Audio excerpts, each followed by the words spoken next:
Hello, everyone. I'm Gorilla Monsoon. And I'm your host, Bobby the Brain Heenan. You're not the host. The Solomonster is. Never heard of him. Give me a break. You're listening to The Solomonster Sounds Off. Actually, I do know that guy. I think he owes me money. Oh, will you stop?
You know you are.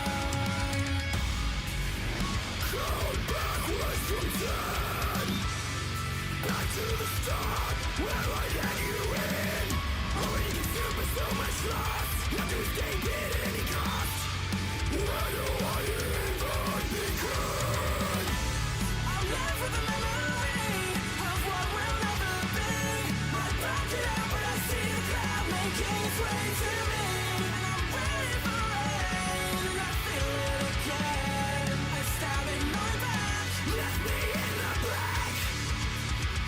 Like you know you are.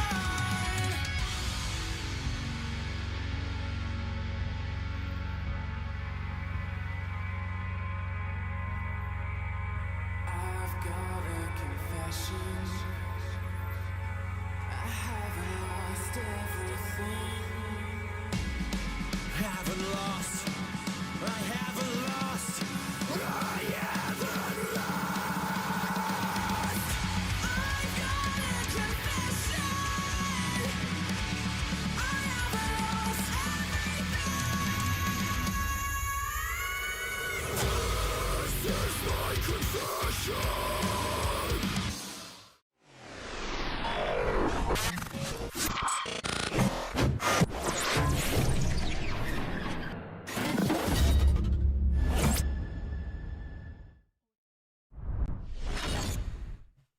AEW Dynamite tonight was a show that Excalibur on commentary called a pay-per-view on free TV.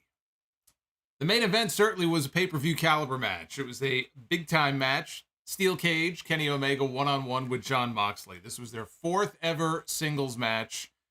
This feud goes all the way back to the beginning of the company. The very first Double or Nothing 4 years ago was Jon Moxley when he made his debut at the very end of that show, who attacked Chris Jericho, and then who did he attack? Kenny Omega.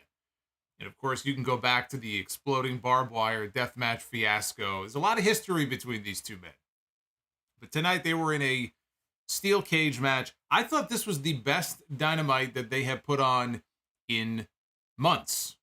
There was a certain energy to the show tonight that I think has been missing from a lot of their recent shows.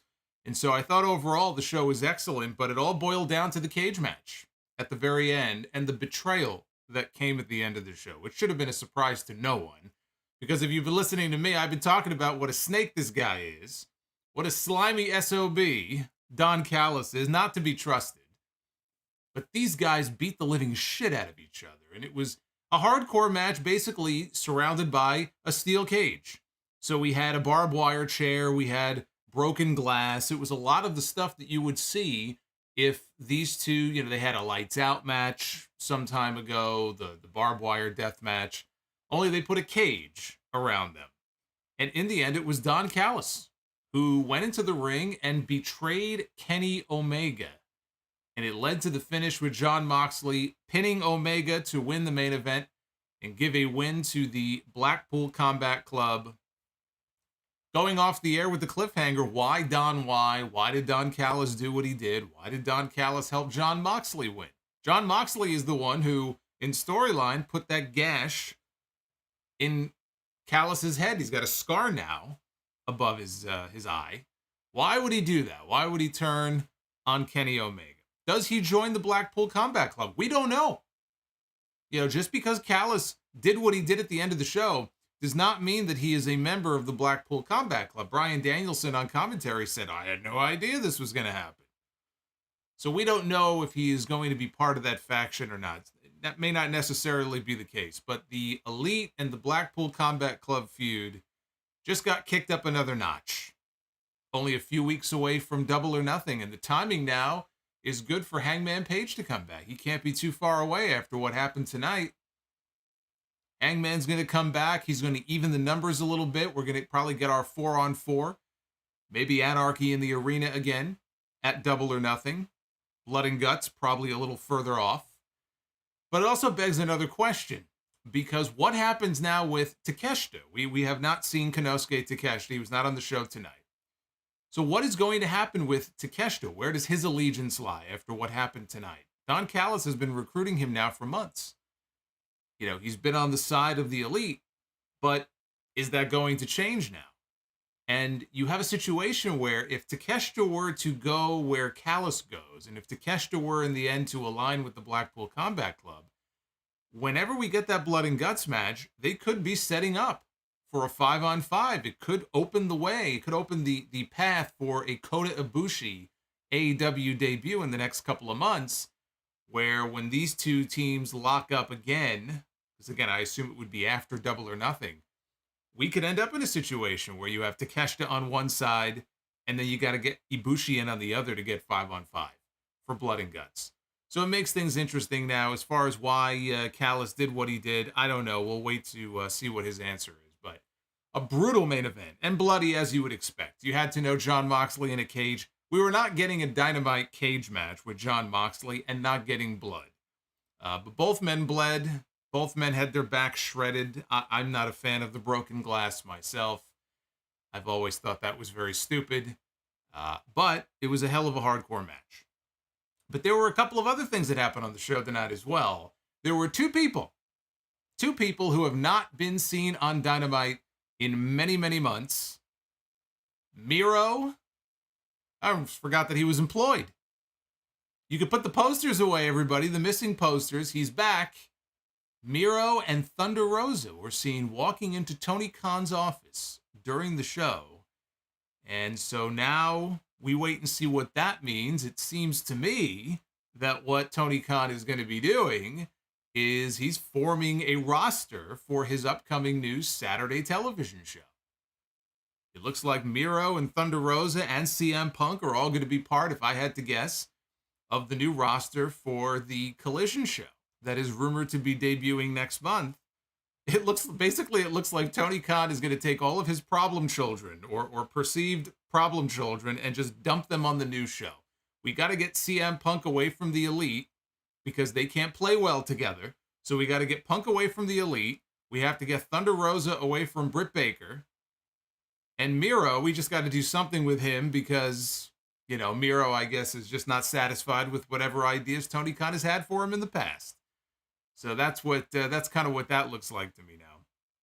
Tony Khan himself was on the show tonight in the back to make an announcement about the announcements that are coming. We get the announcement about the announcements, and I will tell you what those announcements were teased. He didn't tell us what they were, but we're going to be talking about that. Actually, there's some news that we have to get to as well. We'll get to that at the top. But this is your AEW Dynamite review here for Wednesday, May 10th, 2023. I am the Solomonster. Please do go ahead and hit that subscribe button. Super chats are open. You will see them popping up on your screen. There you go. There's one right there. And get them on in if you have questions, comments about tonight's show, theories about where this stuff with Don Callis is going to be going heading into Double or Nothing. 450 likes is the goal tonight. 450 for Be the Booker. If we get at least 450 thumbs up on this video, we will do Be the Booker later on in the stream. And also, just a quick note for you, episode number 6 of Sound of Gamer is now up for everybody. It went up for channel members on Monday. It is now open for everybody. Nearly 90 minutes long, and I hope you guys are enjoying the extra content as much as I am suffering through some of these episodes. But, I feel like we're turning a corner there. So go check out episode 6 of Sound Off Gamer. 2 notes here before we get into the AEW stuff. First, I want to extend a congratulations to Joe and Emily. That is Joey Numbers from Wrestling Soup. The 2 of them are getting married. We know how these wrestling weddings tend to go. So I'm hoping for the best for these 2. But in all seriousness, congratulations to the both of them. That is very cool. I've met Joe before, and I've met Emily as well a few years ago. And I'm very happy for the both of them. I wish them both nothing but the best. So I wanted to mention that up front. I also wanted to extend my condolences to Steve and Larson and the entire Going In Raw family. I know they lost a very beloved member of their community, the Enforcer, Stevie Bradley. I only today saw the videos that Stevie posted a few weeks ago from the hospital. Apparently he was sick. He was diagnosed with leukemia. And that was only 3 weeks ago. And then I saw the news earlier today that he had passed away. It's obviously a very sudden thing, very, very sad. So, again, I was very sorry to hear of his passing, and so my condolences to Steven Larson and all of the fans of their show. I said I had some news, and honestly, it's not even really news at this point. It's still rumor and conjecture. Nothing is official, so let me preface this by saying that. But it's a big enough thing now. It's gaining enough steam and gaining enough momentum, and I'm getting questions about this, what's real, what's not. So I wanted to address this first before we get into anything from tonight's show. If the rumors are to be believed, Tony Khan may be the $1 billion man after next week. I mean, I guess his father already is the $1 billion man. He's got more billions than Vince McMahon does Shad Khan. But this could be very big news next week. In fact, this would be a blockbuster announcement if this news and these figures that are floating around turn out to even remotely be true. And, with WWE, we've come to expect numbers like this. We kind of take it for granted when we hear about WWE getting $1 billion from Fox or getting $1 billion from NBC Universal and, $1 billion over 5 years for Peacock and just these huge money deals and TV rights deals that this company has put together over the years. And just in terms, they are obviously the worldwide leader when it comes to professional wrestling. I'm not even talking about the content itself. I'm talking about just the sheer size and scope of the company and the amount of money they generate. They are the top company when it comes to pro wrestling in the entire world. So you're used to hearing about stuff like that. And we take that kind of stuff for granted. You don't hear about that kind of stuff with other wrestling companies. There have been a lot of other wrestling companies that have come and gone. Some of them are still around now. WCW never put up $1 billion for anything, right? Ring of Honor, Impact. We can go up and down the list. There's never been another wrestling company. There's never been a company other than WWE to get $1 billion for anything. And now that may be changing. Now, we don't know the terms.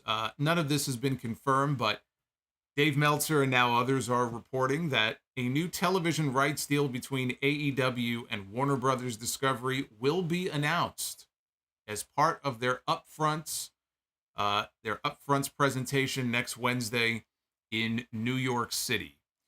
Meltzer says that both the deal and the new Collision show will be announced at the upfronts, which are being held at the theater. For those who don't know, the theater at Madison Square Garden.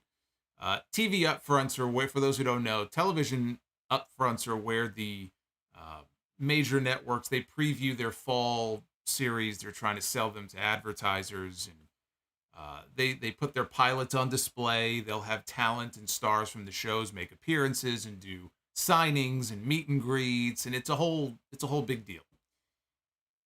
Tony Khan has been teasing, or tonight in particular, he's made a whole bunch of announcements, but tonight he very much teased the announcement of the new Collision show.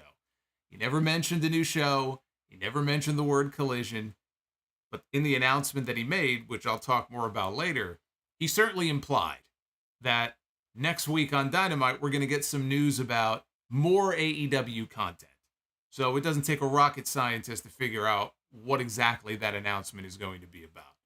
Just because Tony Khan said that the announcement is going to be made on Dynamite next week on TNT does not mean that it will not first be announced earlier that day at the upfronts. I would expect that whatever is going to be announced on the show next week will already be announced earlier in the day, probably in a press release.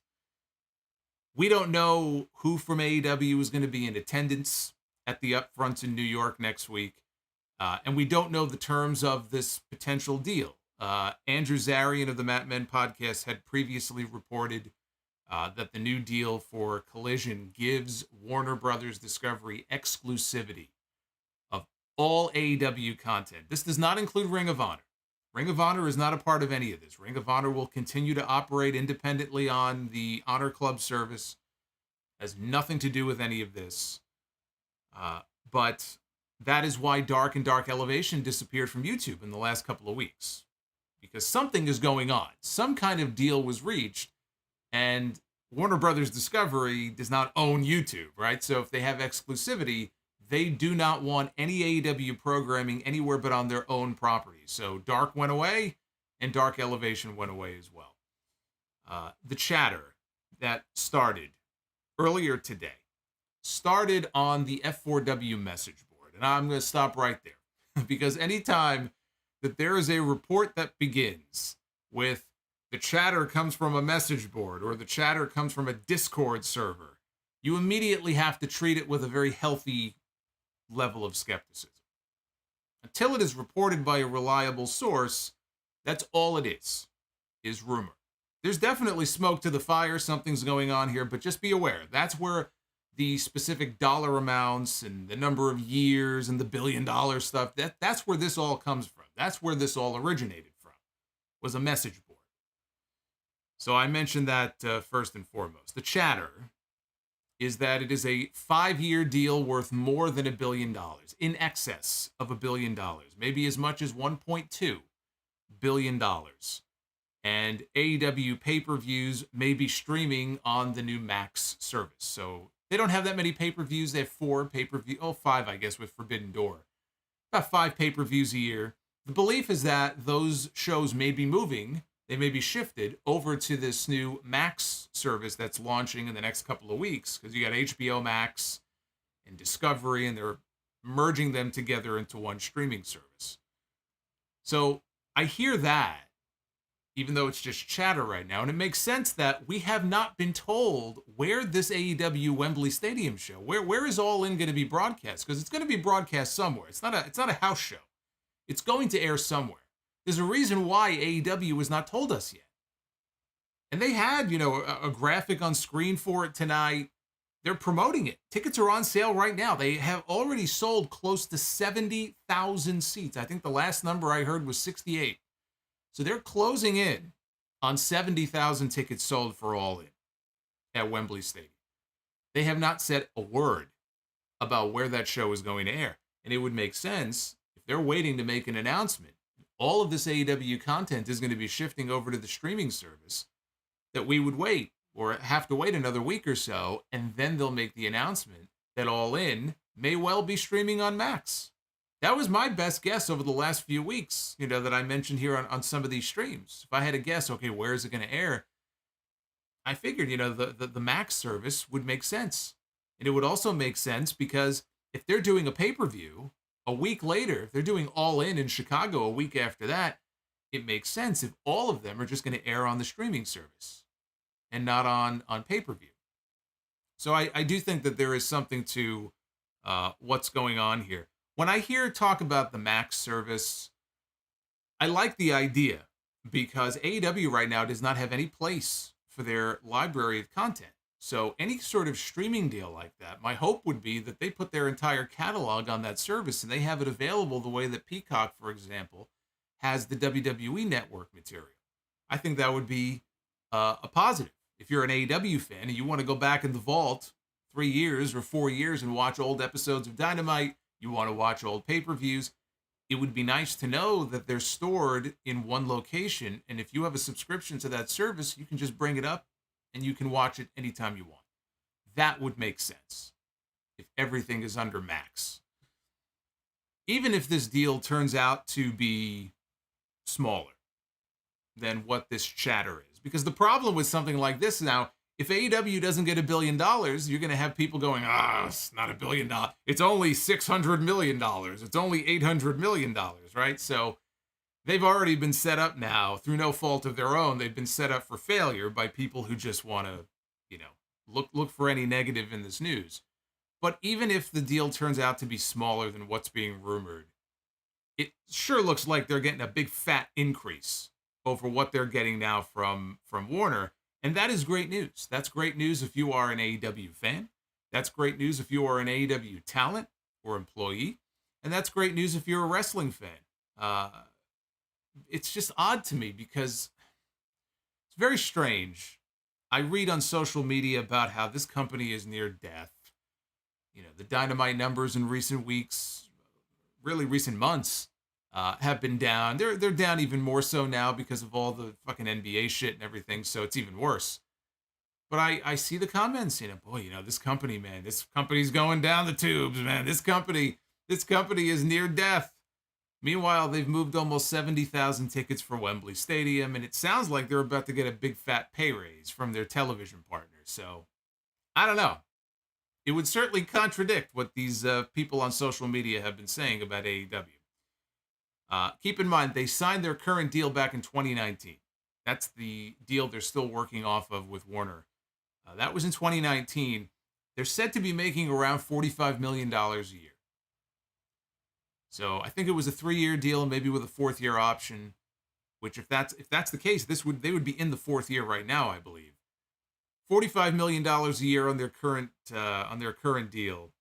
$1 billion deal over 5 years would be $200 million a year. It's a big increase. That's a big increase, right? We're talking triple, quadruple. I mean, that's a lot more than what they're making now if they're doing $45 million a year. So even if it was half that, it's a real feather in their cap if they can pull this off, considering all the cost cutting that's going on. You hear stories about Warner, they're cutting projects and they're cutting shows and they're cutting employees and staff. And for AEW to get another deal with them and to get one at a premium would be quite the accomplishment for them. The fact that this announcement could possibly be made at Madison Square Garden next Wednesday is not a fact that is lost on me. At MSG of all places, which for so many years was seen as WWE's unofficial home, right? It was always about the Garden. It was always about New York, going back to the early days of the territory. And if they make this announcement at the upfronts next week at Madison Square Garden that, here's this other wrestling company coming in and getting this new $1 billion deal from a major media company, and they make the announcement in New York City of all places, I think is very symbolic. I think it's very symbolic. So we'll find out in 7 days. Until then, again, this is all speculation. But May 17th, mark that date down. May 17th may turn out to be a day that we look back on in the history of this company as one of those game-changing days. One of those game-changing moments for the overall, I think, landscape of the wrestling industry, that there's another company other than WWE that can get that kind of money. Game-changing for the talent and for AEW's ability to pay for talent going forward. Because believe it or not, they have a budget. I know sometimes it doesn't seem like it, but they do have a budget they work within. If they didn't get a big increase on this deal, that was going to be a really bad thing in terms of them being their ability to bring in new talent and big name talent going forward. So for them to get this kind of increase, that's game changing as far as their ability to continue to compete with WWE for top brand, top name talent, young talent, Olympians, people who may want to get into the wrestling business, that they would have a second place to go to that's viable, that can pay them a shitload of money. And it's not just one place, right? That's game changing. And game changing for the health of the wrestling business overall. It's always a good thing to have a healthy number two, but not just a healthy number two, a strong number two. That's good for everybody. And that's something that some people don't understand because they may not like the product. So to them, what's so great about it? But again, you got to look beyond yourself and not be selfish and just look at the big picture here. To have a strong number 2 is good for everybody. So we'll find out in 7 days what the details are. But that's all the chatter that was going around today. If you see a lot of tweets and you hear a lot of things about what's going on, nobody knows for sure. But that is what is happening in the world of AEW. So let's get into this Dynamite show tonight now. I think we'll have a lot of news to talk about next Wednesday. But for tonight, Dynamite did not open, believe it or not, with an Orange Cassidy match. I was shocked. He was on the show tonight, but they did not open with his match. It opened with a double Jeopardy match between Claudio Castagnoli and Rey Fenix, with the winner getting a shot at the Losers Championship. 2 champions from Ring of Honor. Claudio is the Ring of Honor World Champion. Rey Fenix is one half of the Tag Team Champions with Penta. Fenix sent Claudio to ringside, hit him with 2 suicide dives. Fenix went for a third one. Claudio caught him, dumped him on the top of the barricade. Fenix fought back. He ran across the barricade, and he hit a Hurricane Rana to the floor. Right, very impressive. Tony Schiavone on commentary said that he had never seen, it was so impressive to Tony that he had never seen anybody do that before. He had never seen anybody run across the barricade like that to execute a move. And he asked Taz if he had ever seen anybody do that before. And Taz had, of course he did, so Taz had to say that he had. We all have. Not only have we seen it, we have seen it in AEW. From Jeff Hardy, among others, Darby Allin. So I guess poor Tony was out to lunch all those other times when they were doing dives off the barricade. Claudio dumped Fenix over the barricade, and then he came back to the ring. They cut to a picture-in-picture break. Fenix caught Claudio with a cutter, covered him for a 2 count. Claudio went to ringside. Fenix hit a top rope moonsault onto Claudio, who was standing on the floor. Claudio got back to the ring. Fenix went for a top rope move. He ate an uppercut, European uppercut, on the way down. Claudio set up for the Ricola bomb. Fenix countered into a destroyer. He got a near fall. And Claudio came back, hit the Ricola bomb for the win. So this was a hot match to open the show. When you have 2 champions, one of them has to lose, which sucks. I'm glad they at least chose their world champion to go over here in this match. So now I guess it's going to be Claudio and a partner of his choice. They're going to get a shot at the Ring of Honor tag team titles. They did not say when that would be. But per the stipulation now, that is what we will get. It was very strange to me, though. We have a match here. Now, we see Claudio every week because he's part of the Blackpool Combat Club. Even though Claudio's the Ring of Honor World Champion, right? And Wheeler Yuta, he's been on Ring of Honor as well. Rey Fenix, they've basically moved the Lucha Brothers over to Ring of Honor. They're the tag team champions there now. But for the most part, not perfectly, but for the most part, really since the beginning of the year, Tony Khan has done a much better job of keeping Ring of Honor separate. Keeping ROH separate from AEW. We've had Mark Briscoe make appearances, and again, here and there. So it was kind of strange that out of nowhere, with no sort of build or anything like that, we had this match with these Ring of Honor stipulations. And, you know, again, if you're an AEW fan, why do you care about 2 champions from Ring of Honor fighting over whether or not this guy is going to challenge for this Ring of Honor belt or this guy is going to challenge for the other Ring of Honor belt? It just was sort of thrown out there out of nowhere. Great match. I enjoyed the match, but I'm not really sure, you know, what the point of doing that stipulation here on this show was. They cut to the back to show a man's legs. We saw a pair of cats walking down the hallway. When they panned up, to everyone's surprise, it was Miro. Look who showed up back to work. It was Miro. It was like a ghost, like an apparition had appeared. And Renee tried to get a word with him, and he didn't respond to her. Instead, he power walked right into Tony Khan's office and shut the door behind him. We have not seen Miro on television since his last match. His last match was in September at All Out. The last time we saw Miro, CM Punk had not yet eaten his muffins. That's how far back it's been since we've seen Miro. We got a pre-tape promo with MJF talking about the pillars. This was the first of 4 video packages that we have spaced out throughout the show tonight, meant to highlight each of the 4 pillars in the main event at Double or Nothing. And they started out with the champion here, MJF. He says that these 4 men came out of nowhere. All 4 of them came out of nowhere. He compared Sammy Guevara to Ringo, talented and stupid. Jungle Boy is the definite George of the group, while Darby is John Lennon. And then there's him. Then there's MJF. He said he would be Paul, because he's the best. He said the person that will leave or have the most longevity. And the gap between him and the 3 other guys has only gotten bigger and bigger and bigger. He says he's begging for them to step up to the plate. And then he recalled beating Jon Moxley, CM Punk, Chris Jericho, Cody Rhodes, Bryan Danielson. That's the first mention of Punk on television since Brawl Out, since he won the championship the night of Brawl Out. And they showed highlights of the dog collar match that MJF had with Punk last year from Revolution. He said every great moment in this sport has one thing in common. That's him, and his reign of terror has just begun. We had the AEW Tag Team Champions, FTR, Dax Harwood and Cash Wheeler, on their way to the ring for a promo.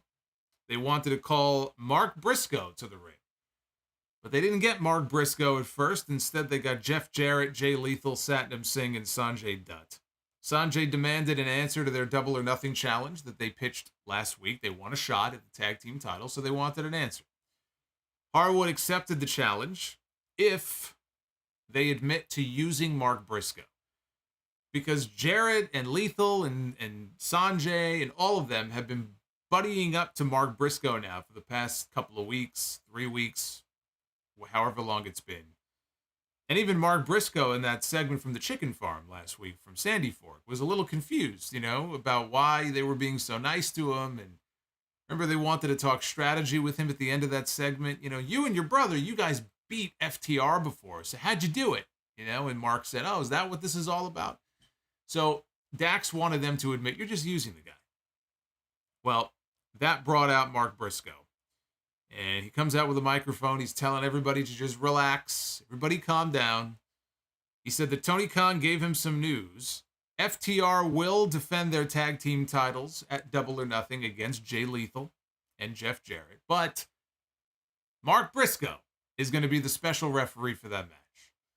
So Briscoe passed out cups to everybody, paper cups. They had a bottle. They were going to do a toast. Sanjay Dutt ended up spitting tequila into the eyes of Dax Harwood.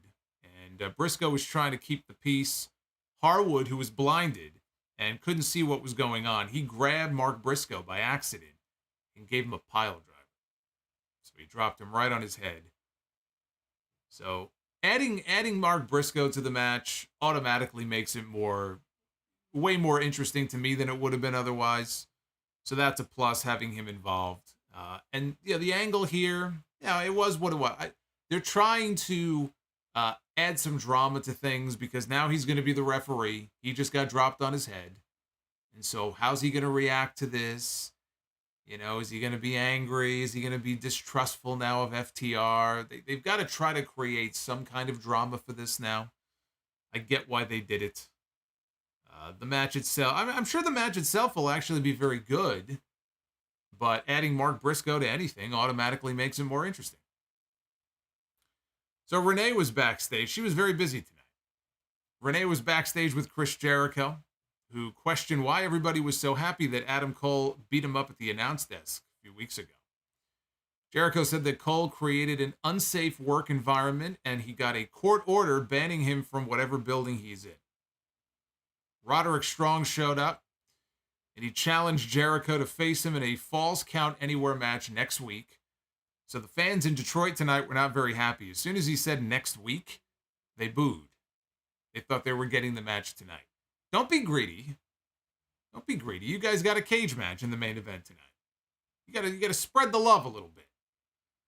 So he issued the challenge. Jericho said that he understands why Roddy was standing up for his friend, but he was making a mistake. If he thought that he was going to make a name for himself at his expense. Jericho accepted the match, and he warned him. He goes, I've got an army behind me. And Roddy said, well, I also sought legal counsel, as you did. And he got the rest of the Jericho Appreciation Society banned from the building as well. And he handed Jericho the legal documents, and he walked off.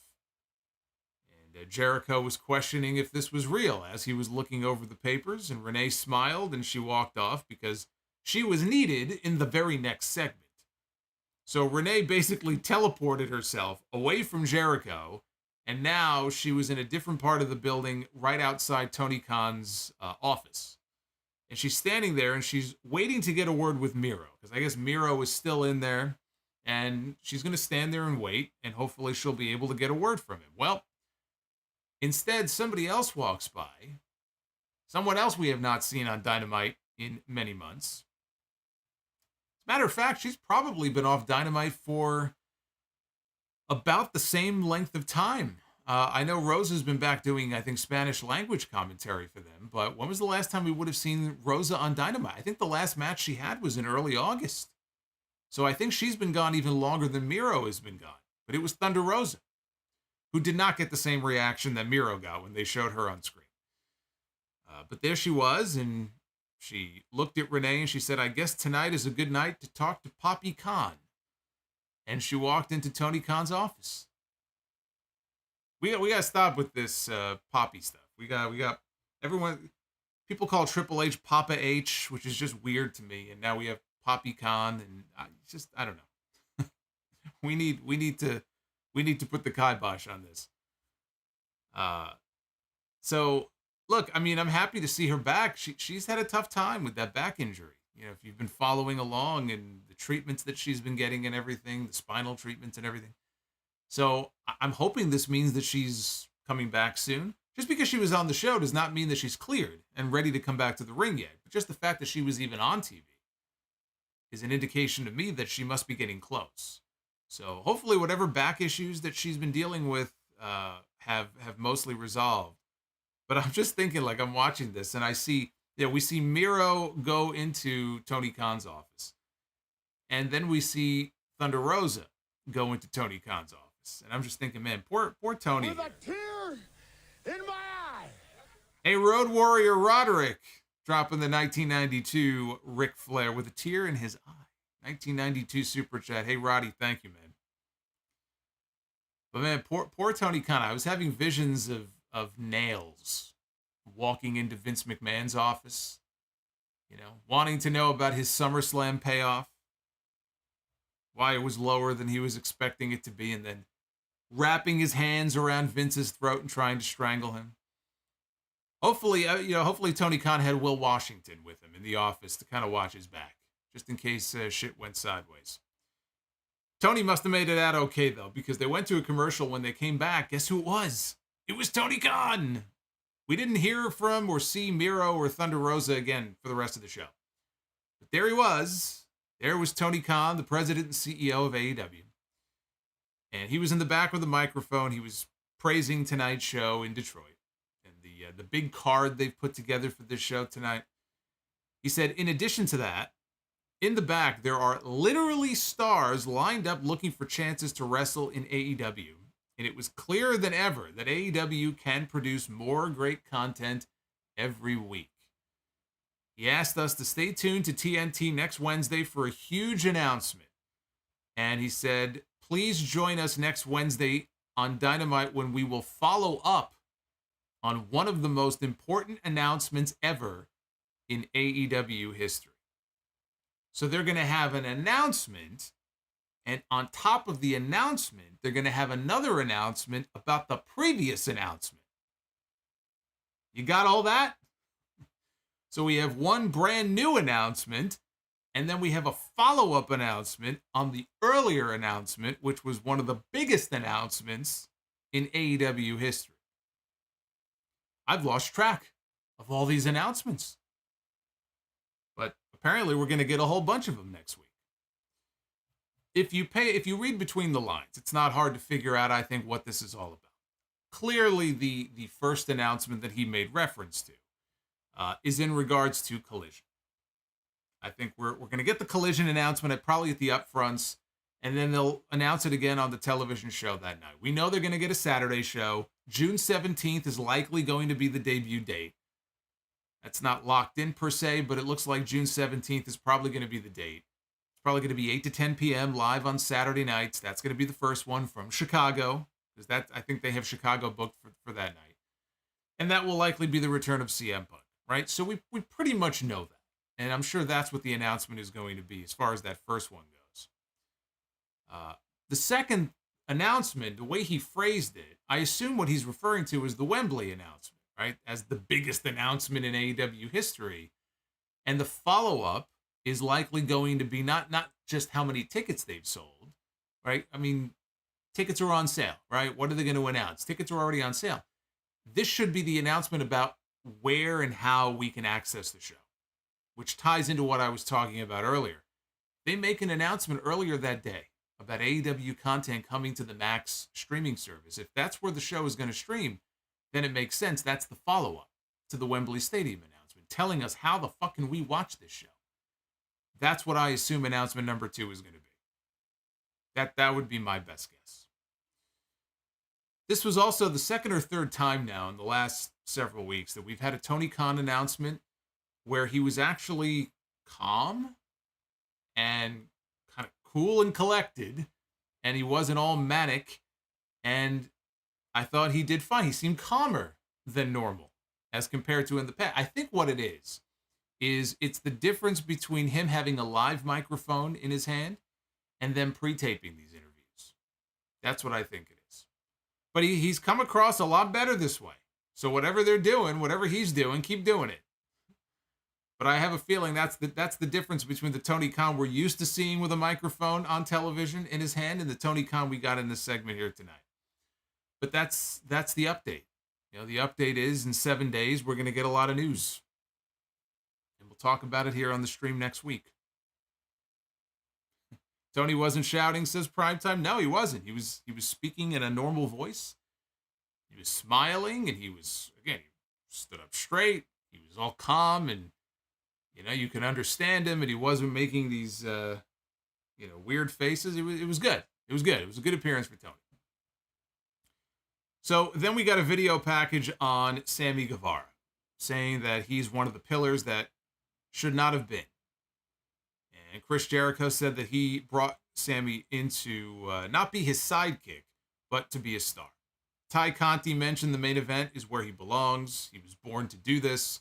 Sammy said that to any kid out there who has a dream, just know that it could come true. He came across as a complete babyface here in this segment.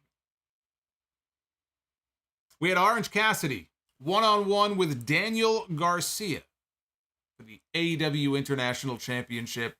Cassidy caught Garcia off guard to kick things off with some mat wrestling that he was not expecting. Garcia gained control by going after Cassidy's injured hand. All of these title defenses, he's been defending the title almost weekly, mostly on Dynamite, I think sometimes on Rampage. Then he'll have like a week off, and then the following week, it's right back to a title defense. He's had so many title defenses that the story they're telling is it's wearing him down. It's taking a toll on him, and certain opponents are targeting parts of the body, his hand, his legs, his knees.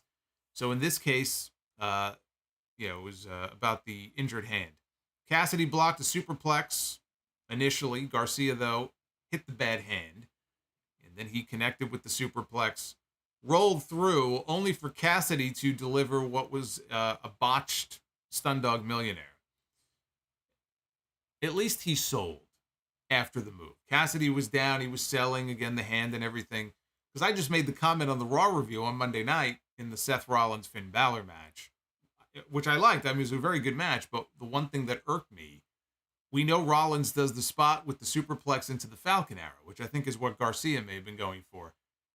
In what they did on Monday, Seth hit the gigantic superplex and was in the process of setting up for the Falcon Arrow, and Balor just turned it into a inverted DDT, the 1916. Totally no-sold the superplex, and it just annoyed me. At least here, Cassidy was selling at the end of the spot. It's just one of those little things that just kind of bugs me. Garcia trapped Cassidy's hands in his pockets, and he tried a pile driver, only for Orange to get a beach break variation for a 2 count. Garcia avoided the Orange punch and hit some little kicks, basically mocking Orange Cassidy. Cassidy fired off another beach break. Garcia kicked out and then locked in the Dragon Tamer. Garcia transitioned into a crossface. He was stomping with his foot. He was stomping on the hand repeatedly. Garcia then traded pin attempts with Orange Cassidy, who got a crucifix for the flash pin. And the streak of quality title defenses from Orange Cassidy continues. Really strong match, I thought, between these two. And with every passing week, he is being worn down more and more and more, to the point where a lot of the near falls in his matches are believable. You can believe that, oh, he might drop the championship to this person this week, because he's just being, put through the ringer. He's burning the candle at both ends with all of these title defenses. But he deserves credit. I mean, the matches he's been able to go out there and have with all of these different opponents have ranged from good to excellent in some cases. And he goes out there and he puts the work in, and he has elevated the international title to being the number 2 championship in this company, at least singles title, the number 2 championship. It's definitely higher in the pecking order than the TNT title was. And no Wardlow tonight. No Wardlow on the show tonight. Tony Schiavone was in the ring to interview Christian Cage, who had his little dinosaur buddy with him, Luchasaurus. Christian called Detroit literally the worst city in the country, and he ended up during this segment getting Dominic Mysterio level heat throughout the entire thing, to the point where there were moments where it was hard. You had to really focus and pay attention to hear what he was saying through all the noise. It just never let up. The entire time that he spoke, it never let up. So Christian called Detroit, again, all kinds of shit during the segment. But he said, when you've compiled the laundry list, and this is in regards to how he can get a TNT championship match, he said that when you've compiled the laundry list of accomplishments that I have, you've earned the right to just walk into the boss's office and get what you want, which is why I want a match with Wardlow for the TNT championship. And he asked Tony Schiavone, he goes, what's with all these wrestlers in AEW and their daddy issues? He mentioned his previous feud with Jungle Boy, and now with Wardlow. His father wasn't even famous, he said, so he's not even going to waste his breath on him. He said Wardlow found a father figure in Arn Anderson, who was looking for a son himself. And I was very uncomfortable with where I thought this was headed, because Arn lost his son recently. His older son, I forgot. Oh God, I know Brock is the son that he has in AEW. Name of the other son escapes me. I remember it now, just popped out of my head. But he had another son. I don't know the circumstances behind it, but I know he passed away fairly recently. And the line itself actually did not, like the setup for where he was going with this, did not get the kind of reaction I think it normally would have, just because it was so loud in the building. I think it was hard for people to hear him. I think they were just more interested in booing, and a lot of people just didn't really hear what he said and where he was going with this. So, even the line didn't really get that much of a reaction. Thankfully, it ended up not going where I thought it was. He mentioned Arn's son, Brock, who is the son that works in AEW, the younger son. He said Arn threw him to the side for Wardlow. He called Arn the sidekick to Ric Flair and the Horsemen. He said Tully Blanchard did all the work in their team. He said he would take the TNT championship from Wardlow when they meet. Again, I could barely hear what he was saying in parts of this promo. And he ended by telling the fans in Detroit to kiss his ass. And he walked out. It was an off night for Christian in this segment. He tripped up over his words more than once. It was kind of a rough promo, actually, by the usual standards of a Christian promo. And it didn't matter. It didn't matter because he got nuclear heat These people hated this man's guts. And he's just an incredible heat magnet as a heel. Christian is fantastic. He is the perfect scumbag heel. And I think a very big part of it is the turtleneck. It is very easy to hate somebody who wears the turtleneck. Especially in May. Why would you wear a turtleneck in May? I'm not sure. But this was great. I like this a lot. Instant heat for the turtleneck. We got a video package for our next pillar, Darby Allin, who I don't know how many of you saw this, but he did an interview in the last few days, I believe, where he said that he is going to climb Mount Everest next year. So apparently Darby Allin has a death wish, which I think we already knew. And he is planning on climbing Mount Everest sometime in 2024. So you got to get your championship matches in with him now because you may not be able to do it next year. But in this segment here, he was at his house. He was training. And how was he training? He was training by skateboarding and by riding his ATV. We heard from Sting in this segment talking about Darby. Darby said he's going to Double or Nothing, and he is going to become the AEW World Heavyweight Champion. Mr. Dynamite, you got a good point. You know, Christian with the turtleneck there, he does kind of look like a Bond villain. It's true. Only I don't remember anybody ever looking like Luchasaurus in any of the Bond movies. We had Jaws, the Roger Moore films many years ago, Jaws with the metal teeth. But no dinosaur. We had Anna Jay, one-on-one with Julia Hart. Former friends, now enemies in a no-holds-barred match where anything goes. I get that they used to be friends, right? I understand that. But who was supposed to be the heel and who was supposed to be the babyface here? Like, who am I supposed to cheer for in this segment? Because Julia Hart is part of what really is a heel faction in the House of Black, and Anna Jay is a part of the Jericho Appreciation Society. So I wasn't really sure exactly who I was supposed to be throwing my support behind here in this match. It was just confusing. This was not as well defined as I feel like it should have been.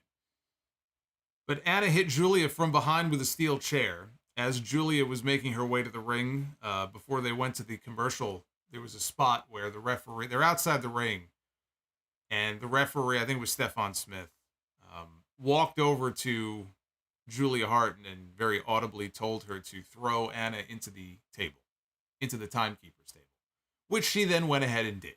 So, oops. Each woman tried setting up weapons at different points, but had it backfire on them. Anna got rammed into a chair that was in the corner. Julia got slammed face first down onto a pile of chairs outside the ring. Anna piled up some chairs inside the ring, and Julia came back with a superplex. Anna Jay was supposed to land on the chairs. She missed the chairs for the most part. I think her legs maybe landed on the chairs. But it was pretty clear the object was for her to be superplexed on the chairs, and she just missed the chairs. Julia then sank in her submission finish and got Anna to tap out. That is the biggest win of Julia Hart's career. And honestly, it's the best match I've ever seen her have. This was for her, I have not seen Julia Hart. And again, she probably had tons of matches on Dark, and I never saw any of them. As far as big matches on television, this was the biggest that she's had. This was Hardcore Rules, so you had the weapons and the smoke and mirrors and everything. Yeah, it wasn't a chain wrestling contest, but I thought it was solid. You know, the only real blemish, I guess, was the superplex spot, really, which clearly did not go according to plan, but there was nothing, other than that, there was nothing wrong with this. I enjoyed this. I thought it was a solid match between these two. To the back, Renee is with Orange Cassidy, Bandido, and Best Friends. Cassidy said that he thought there was enough room in his backpack for 3 more belts because Bandido and Best Friends were going for the trios titles in the very next segment. Trent said that they were feeling it tonight. This was going to be the night they would win the big one. Renee asked, what stipulation do you want to add? And Chuck Taylor said all witches would be barred from ringside, basically meaning no Julia Hart. So the challengers headed out to the ring. Renee asked Orange Cassidy if he had more to say because he stayed behind. And Cassidy said no. He said, I'm just so tired. So again, what did I say, right? The guy's being worn down week by week. He said he was very tired, and Renee came back with, yeah, me too, bud. Yeah, I'll bet. This woman had no less than half a dozen segments on the show. She's teleporting from one backstage location to the other. I'm surprised they didn't have her go to the ring and do an in-ring promo, too. So we got a House Rules match for the AEW Trios Championship with Malachi Black, Buddy Matthews, and Brody King defending their titles against Bandido, Chuck Taylor, and Trent Beretta. Now, under House Rules, for those of you wondering what the fuck are House Rules, under House Rules, 20-second count-out periods, similar to the way they do it in Japan, no rope escapes, disqualification is strictly enforced, and dealer's choice. So you'd get to decide what the final rule or the final stipulation is. That's why Renee asked the baby faces, what do you want this match to be? So I guess the opponents get to choose the final stipulation for the match. So that's what House Rules are. The other thing they did here is they dimmed the arena lights. So they kept a spotlight on the ring, but they basically blacked out the entire crowd. Because they wanted all of your focus and attention to be on what was going on inside the ring. And I understand that, and it kind of makes sense here because you have a group called the House of Black. So them blacking out a good part of the arena kind of makes sense. Like, I understand that. And it wasn't like it was a red light, like the fucking Fiend or something distracting like that. So I didn't mind it so much. Bandido and Black, they had a nice back and forth strike exchange to start things out until Malachi sank in a leg lock. Bandido grabbed the bottom rope, but again, there's no rope breaks under House Rules, so didn't matter. Bandido rolled to the floor. Trent and Chuck, they momentarily took control of Malachi, who tagged in Brody King. He steamrolled over everybody heading into the commercial break. Beretta battled back with a tornado DDT and a kick to Buddy Matthews for 2. Orange Cassidy was shown watching backstage, and Trent in the ring avoided a curb stomp, hit a double stomp counter. Bandido made the hot tag, hit a tornado onto Matthews, crucifix bomber to Brody King. Bandido wiped out Matthews and King on the floor with a dive, and then back inside, he tried another springboard on Matthews, who flattened him with a knee strike right out of midair. Chuck made the tag. He dropped Buddy with soul food. Brody King made the tag, and he and Matthews laid Chuck out with Dante's Inferno, and House of Black retained their Trios Tag Team Championships in what I thought was a good match. The rules, I think, are going to just take some getting used to. We'll see. That'll happen the more we see these matches. It'll just become, kind of second hat, or old hat, I should say. The one good thing about that, perhaps it will give them a reason to have the House of Black on Dynamite every week. Unless the House of Black ends up on Collision. Because if there's going to be even a soft brand split, maybe we end up seeing them more on Saturdays. But whether it's Wednesdays or whether it's Saturdays, so long as they position the Saturday show as being equal to Dynamite. If it's going to be less than, then that doesn't help anybody. But if you're going to have 2 shows on equal footing, then as long as it gets us more House of Black on these shows, then I'm all for it. And if you want to establish these rules, the best thing to do would be to get more matches with them on television. So that's a good thing. Backstage, though, we see Orange Cassidy has been laid out. He's been attacked. And I thought to myself, are we in the NXT parking lot? No, we're not. We see someone's feet, and they pan up, and we see that it is Kyle Fletcher of Aussie Open.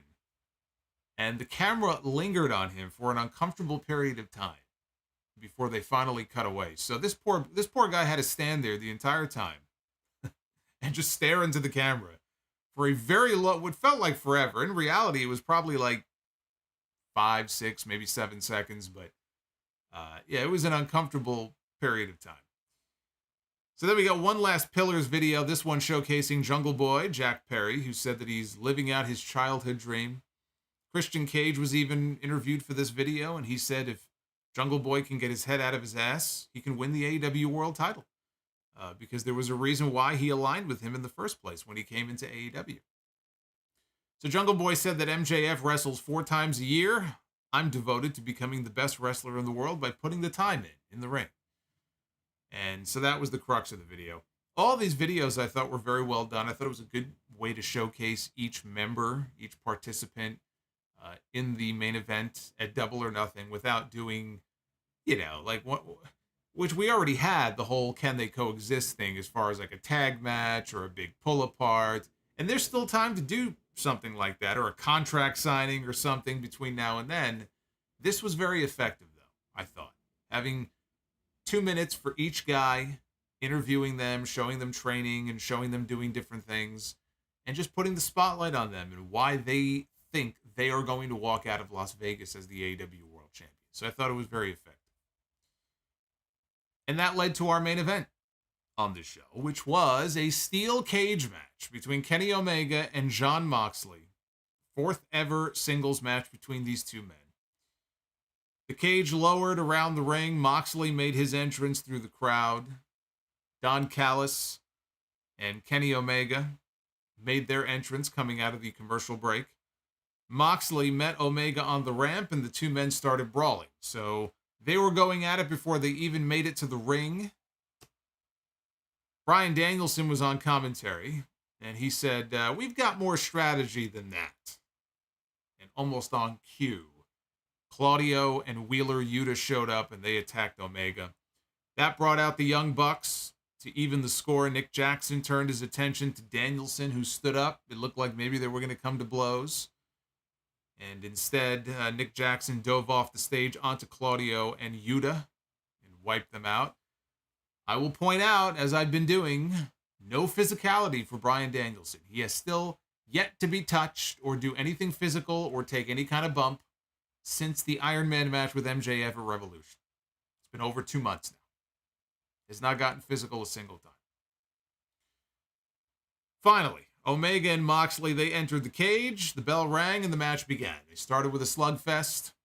Omega was down, and he reached in the gap. There was a gap between the ring apron and the cage, and he kind of reached underneath the ring, and he pulled out a chair wrapped in barbed wire. And he threw it at Moxley's head. Omega then laid the chair on Moxley's back on the mat. He connected with a double stomp, which just shredded Moxley's back open. It started bleeding. He was bleeding from the head, too, from the chair shot that came before. Moxley came back and drove Omega into the cameraman. Didn't knock him down, but kind of bumped him. And then Moxley looked into the camera, grabbed the camera, gave it a big kiss on the lens. I wonder if the cameraman, what was going through his head when he did that.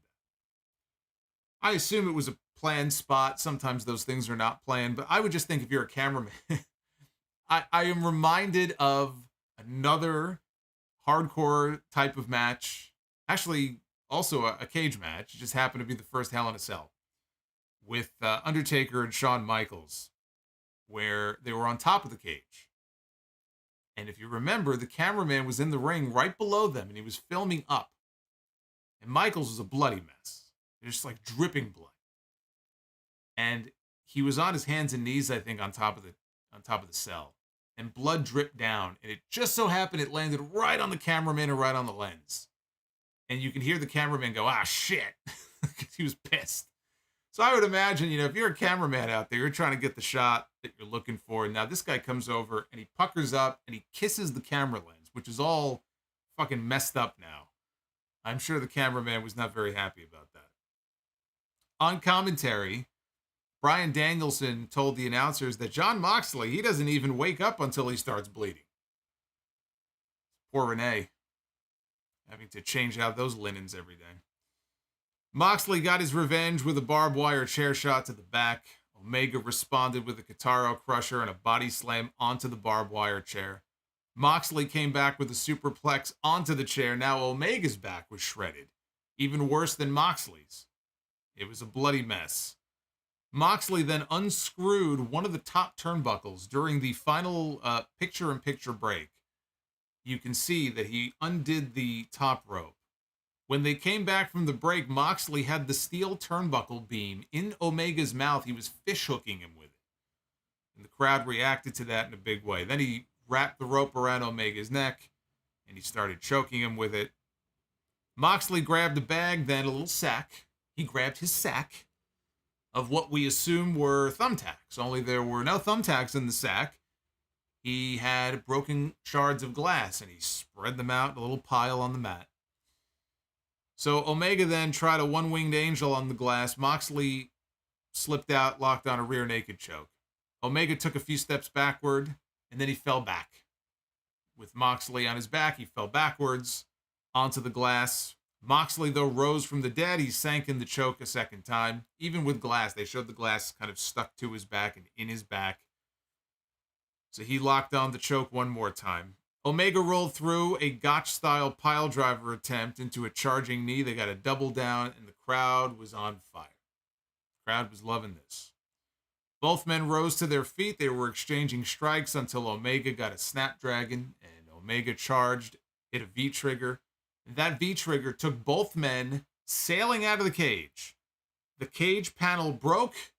Moxley fell out of the cage. Kenny Omega basically, he had his leg trapped between the ring and the cage, which looked kind of gnarly.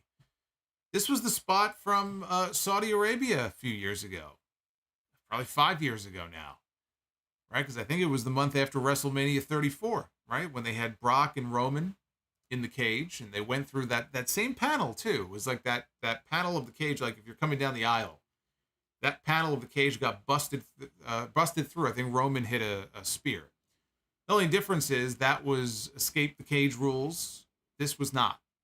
This was not, first feet to hit the floor first or anything like that. This match did not have escape the cage rules. Both men were down for a little bit. Officials came over to tend to Omega, who was holding his knee. Moxley recovered first, and he grabbed a screwdriver. And back inside the ring, Moxley was kind of stalking Omega. He was getting ready to hit him with the screwdriver. But Don Callis climbed into the cage, and he yanked the screwdriver away from Jon Moxley. Omega hit the one-winged angel, and before referee Paul Turner could count the three, came the betrayal with Don Callis attacking Omega in the head with the screwdriver. The crowd was in shock. I was not. I've been telling you this entire time. This man is not to be trusted. Moxley draped an arm over Kenny, won the match. Callis smiling, laughing maniacally. Danielson said, I had no idea this was going to happen, even though when they cut back to him at commentary, he had a smile on his face. He was grinning from ear to ear. Omega slowly got to his knees. Callis was going to give one final shot with the screwdriver. He thought better of it, opted against it, whispered something to Omega, and then kissed him on the cheek and pie-faced him down. And the show ended with Don Callis walking off, Jon Moxley standing tall, and Kenny Omega was left bleeding on the mat. That is how Dynamite closed out the night tonight. So, a hot finish with a big swerve at the end that they've been building to. It wasn't a swerve for the sake of a swerve. This is something that people should have seen coming. This is something they've certainly been teasing now for the last few months. They pulled the trigger on it. I don't know whether or not Don Callis is now going to be officially a member of the Blackpool Combat Club. He may not be. Maybe he'll have a loose association with them. Again, I don't know what they're going to do with that, other than where does Takeshita end up in this? I don't know that we've seen him since the Blackpool Combat Club busted him open. But, he's certainly been one who has been recruited now for quite some time by Don Callis. So is he going to go heel? Is he going to end up aligning with the Blackpool Combat Club? Is his allegiance going to be tested? Are they going to tease that? Which side is he going to be on? Where does Hangman Page fit into all this? Maybe Takeshita doesn't fit in this at all. Maybe his part, he's already played his part. Now they're building to the Hangman return. Could there be a Kota Ibushi appearance in all this? Yeah, absolutely there could be. There's going to be a Kota Ibushi appearance in AEW at some point this year. Whether it's tied into this angle or not, I don't know. But they're going to do a match of Double or Nothing. Whether it's a straight 8-man tag, or if it's an Anarchy in the Arena match, or some other new stipulation they come up with. I assume Blood and Guts is being saved for television. Maybe they could do a streaming special. Maybe in July at some point, because they did Blood and Guts in July last year after Forbidden Door. Hey, if they're on Max, there's nothing stopping them from doing a streaming special and building around the blood and guts match. But they'll probably want to pop a big rating on TNT would be or TBS. Or TNT. I guess they're going to have a second show on TNT now, right? So either one. They'll probably want to pop a big rating. That's why I go back to the whole 5-on-5 thing. Traditionally, Blood and Guts is 5-on-5. Like War Games. War Games is 5-on-5. If you're going to do 5-on-5, where are you getting these extra people from? That's why I brought up Takeshita and Ibushi. If you get Omega, the Bucks, and Hangman, that's only 4. Now, if Takeshita joins with them, right, that would be 5. But then you're kind of short one person on the other side. So that's why I keep coming back to Ibushi, and him maybe at the end of all this, that could be the impetus for him to come back and pair up with his boy Kenny. But we'll have to wait and see. Brutal match. When you have barbed wire and broken glass, I mean, it's, even the fishhook spot with the steel beam, right? That was kind of innovative, I suppose. If you're into this kind of thing, though, the brutality in this match was, pay-per-view caliber. This is a pay-per-view caliber main event here. I thought they went in there and they destroyed each other. And they ended with a big swerve that got people talking. But this was an episode of Dynamite that just had a different vibe. It had a different energy to it that a lot of the recent shows simply have not had. It felt like there was a lot going on. Miro and Thunder Rosa showing up, and we haven't seen them in months. So I enjoyed the show. I thought it was an excellent show overall. Rampage coming up on Friday has the Acclaimed and Billy Gunn against the Butcher, the Blade, and Kip Sabian. Kyle Fletcher is going to face Action Andretti. Tony Storm takes on Allison Kay, who's coming in for a match. Swerve Strickland and Brian Cage are teaming up to take on John Silver and Alex Reynolds. Let's go back to Action Andretti for a second. Chris Jericho made a whole thing about how he made a new star when he put over Action Andretti. And they worked together, right? Like, he basically handpicked him. He was very impressed by seeing him on Dark, I think, was the story. And so he wanted to work with him, and he wanted to put him over. And he did. And I think I even said at the time, I said, okay, well, that's great for Action Andretti, but this idea that, Chris Jericho helped make a new star, let's wait 3 months or 4 months and see where Action Andretti is. And Action Andretti is right where you would expect Action Andretti to be.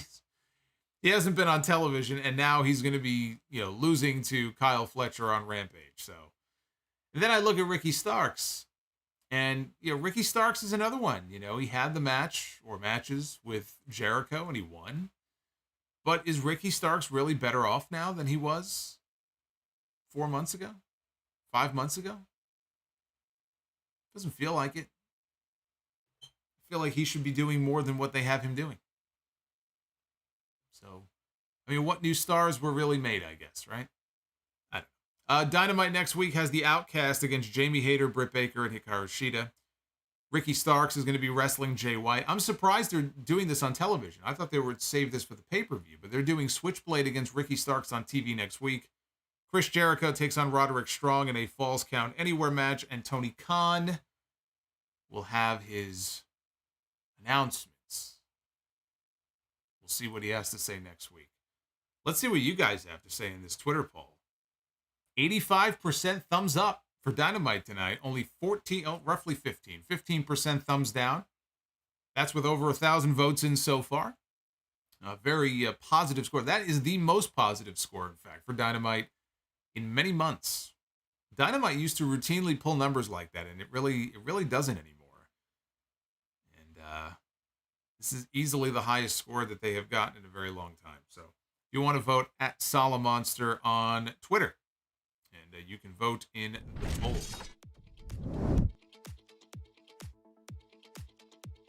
Let's get to your super chats. See what you guys have to say about the show tonight and really the AEW news of the day and everything else that's been going on. Hey, Bender McSimpson, thank you for your super chat. I'll get to you in a second. Bender McSimpson. All right, we're going to kick things off here with Thomas. Thomas Kala. Hey, Zhang, what the Jericho rule? What Jericho rule is that? He's referring in the chat to the Jericho rule. What rule is that? Thomas says, if you had your choice at the best Hulk Hogan story that makes you smack your head and laugh, which would it be? SummerSlam 92 or lead guitarist of Metallica? I picked the first one. Good show tonight. The SummerSlam 92 one got a literal laugh out loud the first time I heard it. So I got to go SummerSlam 92. And if you haven't heard the story before, I've told it many times before. You can look it up, but it's the stuff of just high comedy. The Fluff Salisbury. So is it the Blackpool CALLIS Club now? I guess we're gonna have to wait and see. I don't know. My guess is he will not be a new member of the Blackpool Combat. Unregistered Hypercam 2. Tony Khan, good evening. Announcement next week. Bye. Yeah, that was pretty much a good reenactment of tonight. Nick Grasso with the 1999. Hey, Nick. Thank you, son. Decent show. I like the Julia Hart match. She has really leveled up. And I think she is a future star. The cage match was very good, and the turn from Don was great. But is he with BCC, and is Takeshita next? I don't know that CALLIS is officially a member, but Takeshita, yeah, we're going to have to wait and see. That's the first question I had coming out of the segment. How, if at all, does Takeshita fit into this, given his relationship with Don Callis? Jacob Donnelly, Tony Khan getting better at talking on camera is a good thing, although there will always be a charm to his few early wide-eyed, shrieking promos. Yeah. Let's not forget, during the pandemic era, the Dailies Club era, when he came out and talked about 9 days. We still talk about that. I don't know where Food Hive is, but Food Hive knows that promo very well. He knows it. Naughty Delicious Chicken with Flavor, CM Punk, FTR, Thunder Rosa, and Miro will put some common sense for AEW Collision. Are they writing the show? I'm unaware of this. They're going to put common sense into the show. Are they writing as well? I wasn't aware of it.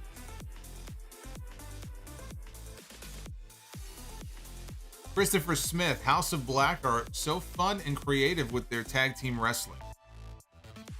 Dante's Inferno is a great tag team finishing move. I love any kind of tandem offense that people use in their matches, so it's just a cool looking move. It's just a devastating looking finisher. When people used to watch the Road Warriors when they were younger, the Doomsday Device looked like a devastating finisher. It looked like they took your head off with it. So I like those kind of high impact tag team moves.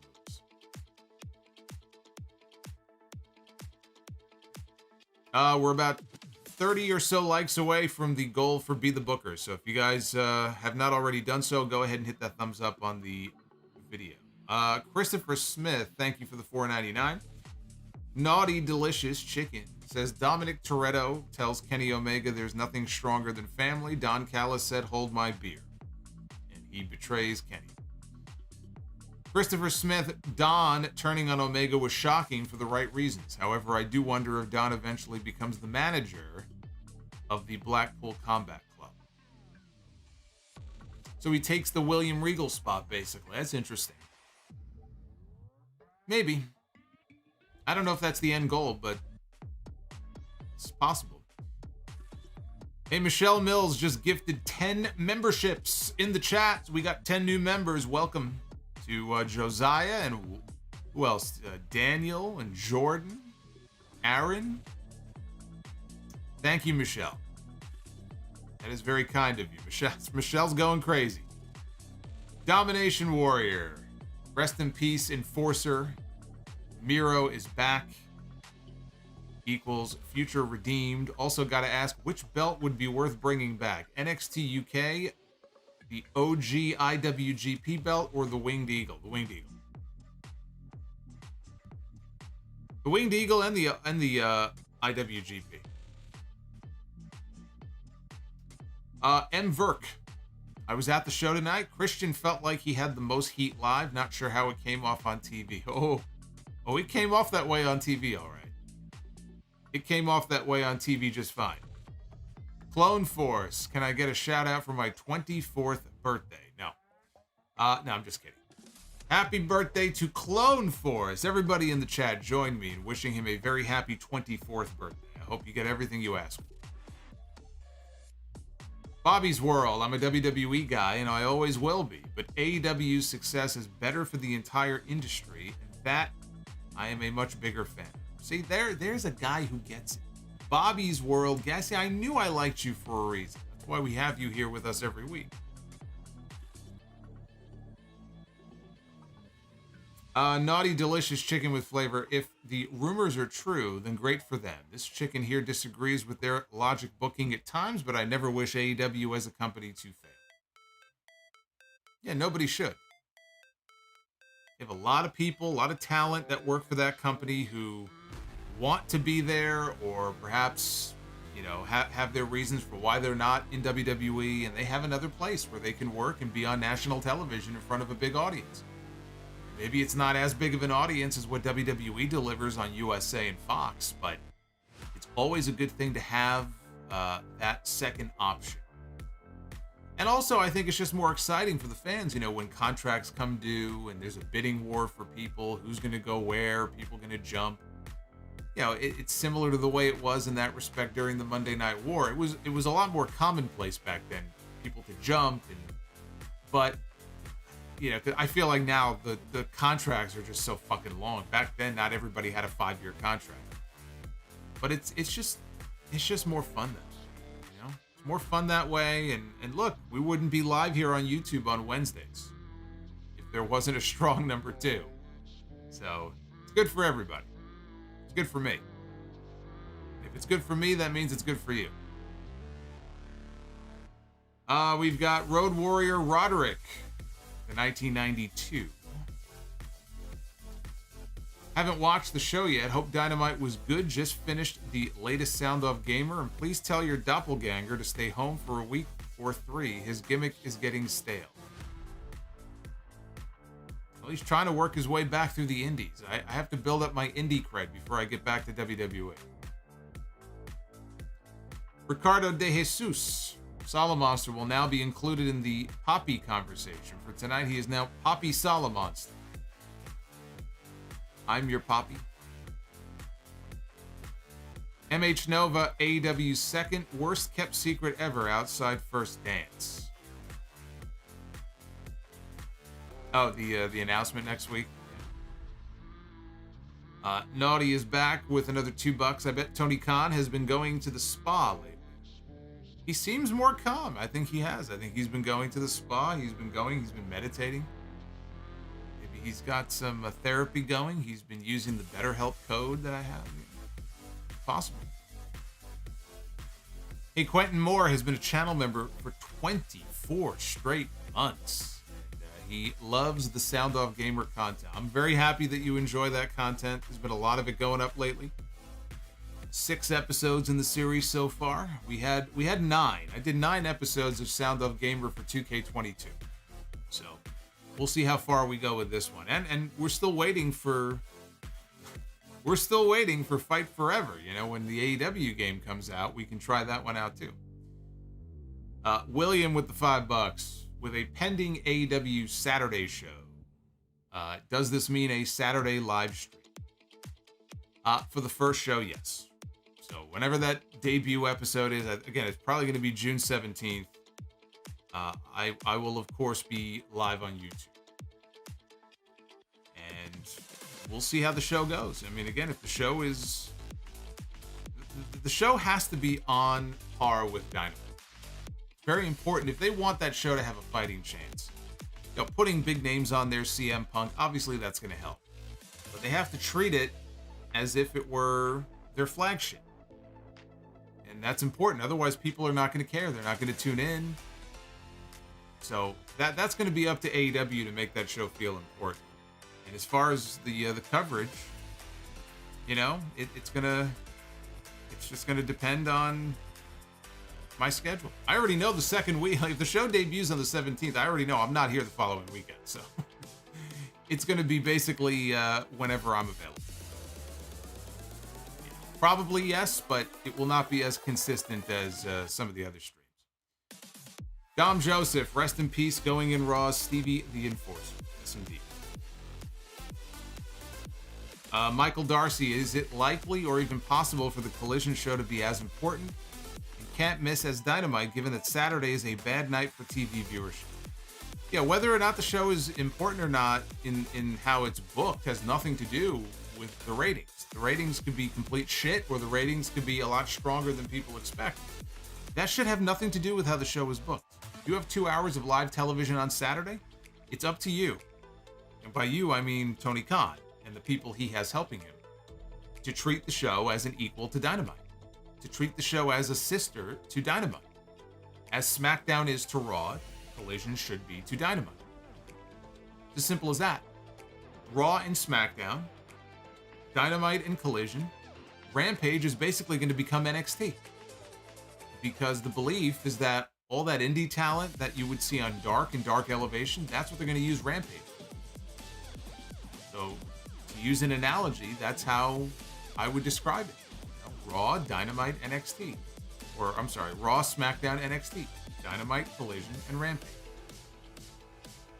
What the ratings end up being, we'll have to wait and see, but that doesn't mean they should treat the show any differently if the show gets fewer viewers. You're going to give up on it? No, you got to put your best foot forward, man. You want that show to be a success, you got to treat it like one. William Sanchez with the $20 super chat. If AEW does announce pay-per-views on Max, should they start with Forbidden Door as a test? I don't want to see mistakes or anything like WWE did when they first started on Peacock. All In is going to be huge and have zero mistakes going in. If the deal is announced next week, I would imagine Forbidden Door would be the first. Maybe, I mean, look, it could be Double or Nothing. You know, but Double or Nothing may have already been announced for pay-per-view providers, so I don't know how that's going to work. I would certainly think by Forbidden Door, if the announcement is being made next week, then yes, by Forbidden Door, they should have shows on Max. They may want to start with Wembley. And I, like you, I would certainly hope they have all the kinks worked out. I remember that. I remember when the pay-per-views first went to Peacock, what a shit show that was. And they don't want that for that Wembley show. You know, they want that show to be smooth sailing. So hopefully they have all the kinks worked out before then. Josiah Ball with the $5 super chat. Josiah is one of our new channel members as well. Thank you. Naughty Delicious, the good son scenario. Save one and let the other one go. Dominic Mysterio or Daniel Garcia? Adios, Daniel. It was nice knowing you. Bender McSimpson, great show tonight. Glad to have Thunder Rosa back. Random question, but what were your thoughts on Shane Douglas when he was ECW champion? I wasn't really watching AEW or AEW. I wasn't really watching ECW religiously at that time. I would dip into it here and there. I wasn't really paying attention, honestly, to what Shane and the Triple Threat were doing. I became more familiar with a lot of that stuff later on after ECW was dead. I was aware of it. I just wasn't really watching it. It came on 3 o'clock in the morning on MSG Network here in New York. I didn't buy any of the pay-per-views. So I don't really have much to share as far as my thoughts on Shane's run. Christopher Smith with the $4.99 between Stone Cold Steve Austin against Bret Hart at WrestleMania 13 and Undertaker against Shawn Michaels at WrestleMania 25. Which one, in your opinion, is the better match? That's a tough one. I was thinking about that recently. Somebody asked me a question, and I went back and I rewatched Austin and Bret again from WrestleMania 13. I still think that Shawn Michaels and The Undertaker at WrestleMania 25 is the best WrestleMania match of all time. But, man, that Austin and Bret match is about as close to perfect as you can ask. Right down to the double turn at the end. And if you were to tell me that you thought Bret and Austin at WrestleMania 13 was the best WrestleMania match of all time, I wouldn't argue with you. I think I could go either way. I think I could go either way. I would still say Shawn and Taker, but it's just such a great match. It's just such a great match. Ethan, the V-trigger spot through the cage was so cool, but then Moxley gets up first and went on offense. Kind of took me out of the match. What did you think? Yeah, I mean, again, it wasn't like a knockout shot. I didn't look at it as like a knockout shot. So I guess it didn't bother me as much as it bothered you. I didn't see it as because Omega got his leg caught. So I actually looked at it more as, oh, he may have tore, not really, but like in the context of the match, like, oh, he may have tore his knee out. So he got the worst end of it. So Moxley was up first, but that was just because Omega got his leg caught. So that's kind of how I looked at it. Didn't bother me as much. Justin Glasner, Don Callis for Blood-Sucking Carney Club. Tuxedo T. Servo dropping a $5 super chat. Because Tuxedo is the man. Tuxedo, thank you very much. Thank you very, very much. 450 was the goal for Be the Booker. And we are officially at 459. So thank you for hitting the goal tonight. See if we can get to 500. And in the meantime, it is time to Be the Booker. Ladies and gentlemen, it is now time to Be the Booker.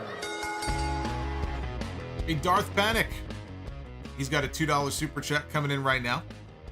There it is. There it is. Will Collision have their own championship belts? Oh, God, I hope not. You know, that's a good question. If there is some sort of brand split, would they have their own championships? The last thing that AEW needs is more championships. So, no. No, I don't think they do. I think there's a way to do it where you can kind of divide your champions up a little bit. It doesn't have to be a hard brand split. Have them appear on both shows, go back and forth. We don't need more titles in AEW. Hey, Jay Stacks in the chat has been a fan of House of Glory for 2 years now. Has been to all the shows. How does it feel to be the commissioner for House of Glory? It's a pretty cool gig. Pretty sweet. I get to make decisions and tell people what to do and yell at them and threaten to take their championships away from them. It's a pretty sweet gig. All right, let's kick things off here. Start with men's Be the Booker. And we begin here with Jushin Thunder Liger. The great Jushin Thunder Liger. And we will put the great Jushin Thunder Liger in the ring one-on-one with the great Bret the Hitman Hart. There was a match many years ago. It was a joint show, actually. A rare joint event with WWE and another promotion. This Japanese promotion, I think SWS. And we got a Bret Hart Tiger Mask match.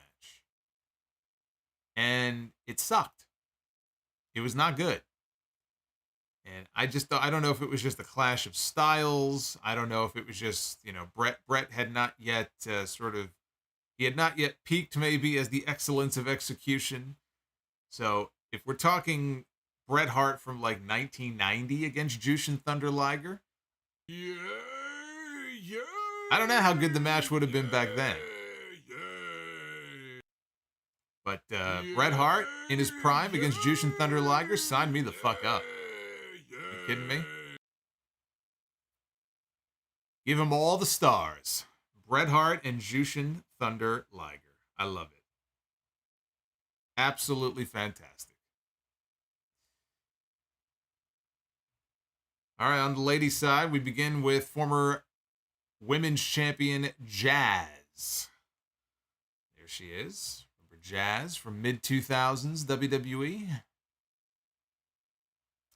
And it'll be Jazz going one-on-one with Piper Niven.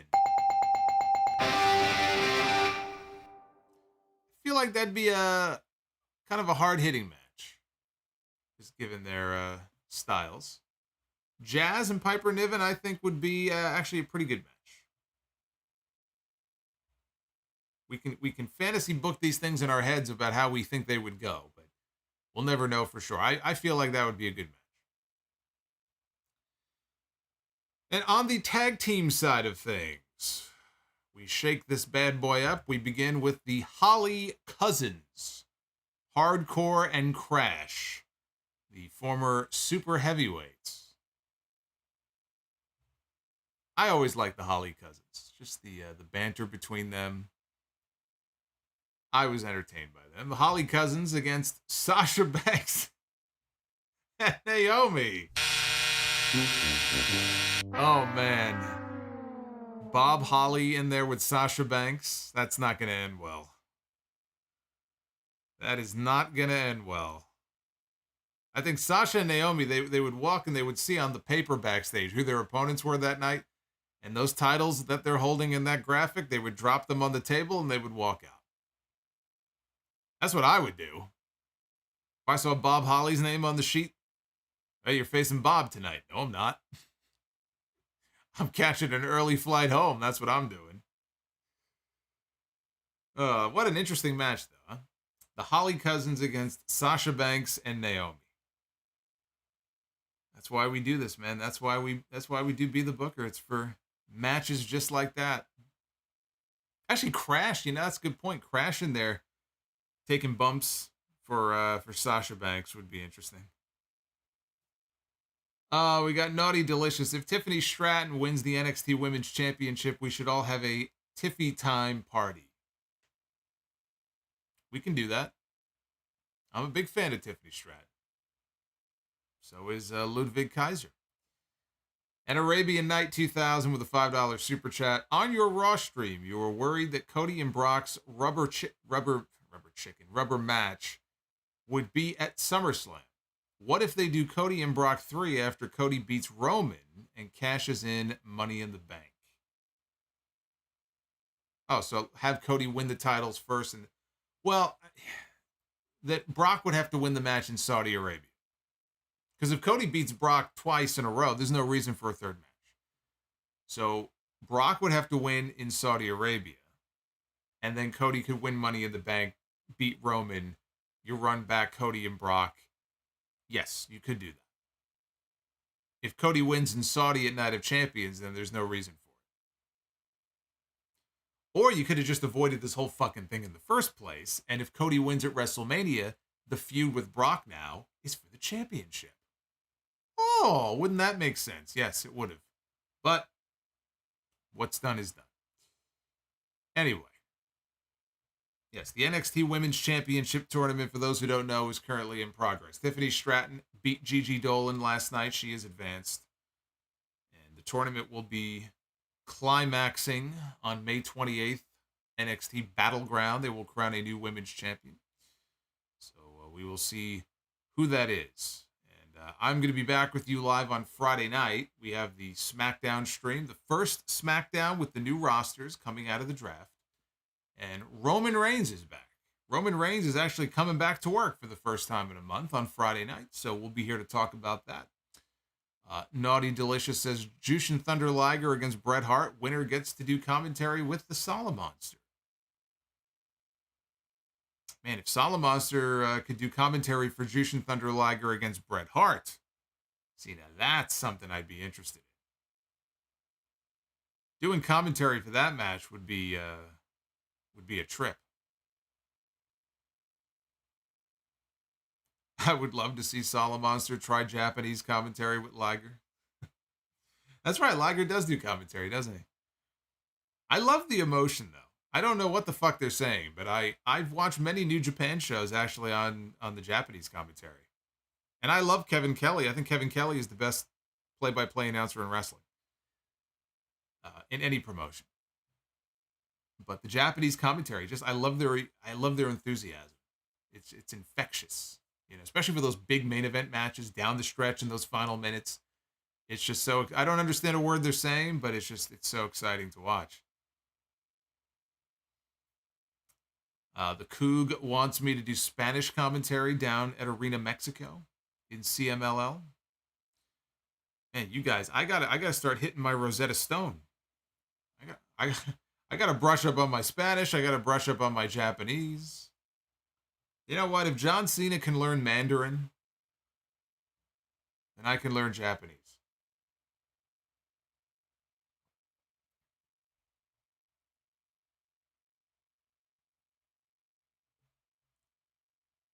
Yeah, Christopher, I agree. New Japan has some of the best commentary of any promotion. It's great. And Dominion is coming up, right? About a month. I think June 4th is the Dominion show. And then we got Forbidden Doors. Anyway, thank you guys for all the support, all the super chats. Jaron in the chat is going to SummerSlam. Who do I think Cody Rhodes will face? Roman Reigns. Enjoy the show. And check out Sound Off Gamer, episode 6, if you missed it. I'll be back with you Friday night for the SmackDown stream. And, of course, as always, back here next Wednesday. Talking AEW Dynamite. It's going to be a big day next week. Next Wednesday is going to be, I have a feeling, a very momentous day for this company. And we'll be here to break it all down live on the stream, as always. So be well. Stay safe. Have yourselves a very good night. And I will see you guys back here on Friday night for more live Sound Off on YouTube. Until then,